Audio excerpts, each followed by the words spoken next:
This week I learned that if I really put my mind to it, I can climb to the top of any mountain. Well, at least when it comes to a video game. Hi, I'm your guest host Cyril, and this is just one of the cool things that we learned this week. Here are 10 more. This week, I reviewed Record of Lotus War Deedlit in Wonder Labyrinth, which is so close to Symphony of the Night that you can practically see Alucard lurking in the background. But what if you want to check out a real Castlevania game that you've never played before? Well, this week we learned that Castlevania Resurrection has been, resurrected. That's right, the long-dead Dreamcast game starring Sonia Belmont has finally been uploaded to the internet and is now playable via Dreamcast emulation. Well, not all of it, of course, the game was never finished, but you can now play the 25% complete version that was demoed at E3 back in 1999. I'll go ahead and leave a link to the prototype in the description box.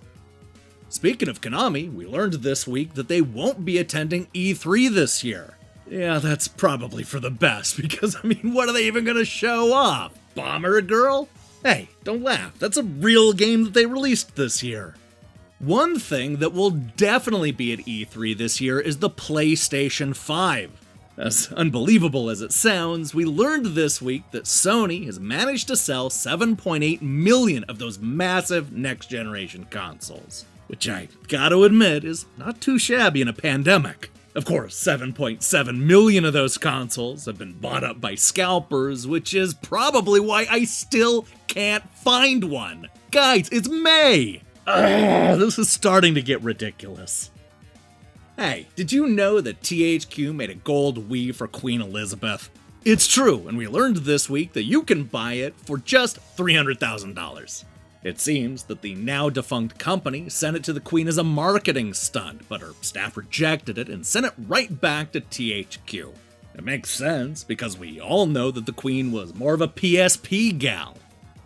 The internet may love cats, but this week we learned that Monster Hunter Rise players definitely prefer dogs. And it's not even close.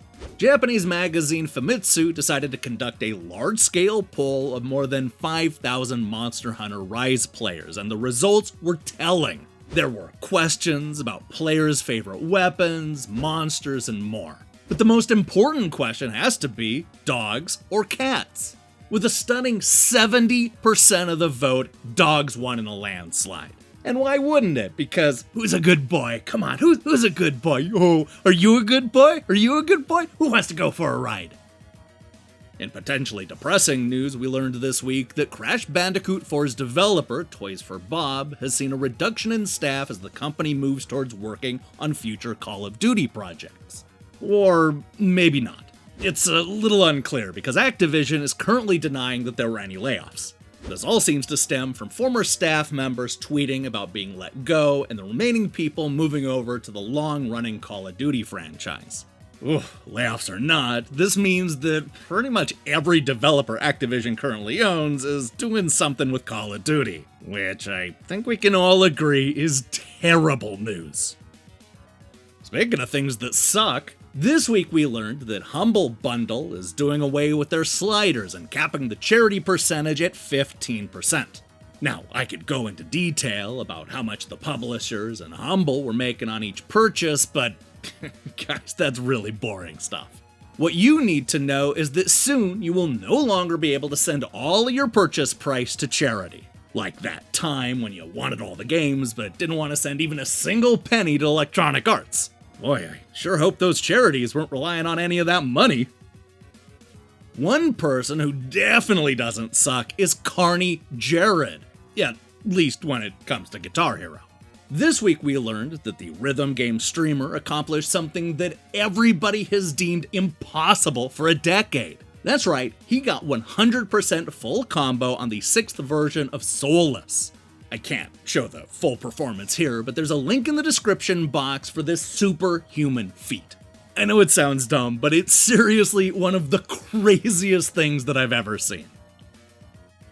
We may only be a month into spring, but this week we learned that it's not too early to start thinking about Christmas. Our friends over at Press the Button discovered a bunch of video game themed Christmas tree ornaments from Hallmark. Some of the new options include Caped Mario from Super Mario World, as well as pixel versions of Link and Princess Zelda to celebrate their 35th anniversary. Other ornaments include selections from Mario Kart, Pokemon, Sonic the Hedgehog, Kingdom Hearts, and yes, even Mortal Kombat. Because nothing screams holiday cheer like Sub-Zero. And finally, this week we learned that Stadia will finally be getting a search bar. Okay, hold on, wait. Stadia didn't have a search bar? The same Stadia that was made by Google? Google, the company that's best known for a search bar? Okay, hold on. How are we a year into the Stadia's life and it's only now getting a search bar? That's like finding out that your drunk uncle doesn't have any alcohol. Man, no wonder this system is doomed. Hey, thanks for watching this episode of 10 Things We Learned this week. I also want to thank Lorne for letting me fill his shoes this week as the guest host. He had a packed schedule this week, but don't worry, he'll be back next week with a brand new episode. Now, here's the question I have for you. What did you learn this week? I mean, just about anything. I learned that I'm really frustrated with AEW right now, but that's a whole other story that I don't want to get into here. In other news, we'll be back shortly with a bunch of new reviews, as well as a fresh episode of Game Over. I know, that's a little vague, but you know what? That's what you get when I'm working on Sunday. Sorry, I bet Lorne would tell you what's coming up. In the meantime, I strongly recommend you click that subscribe button and support what we're doing here. Until then.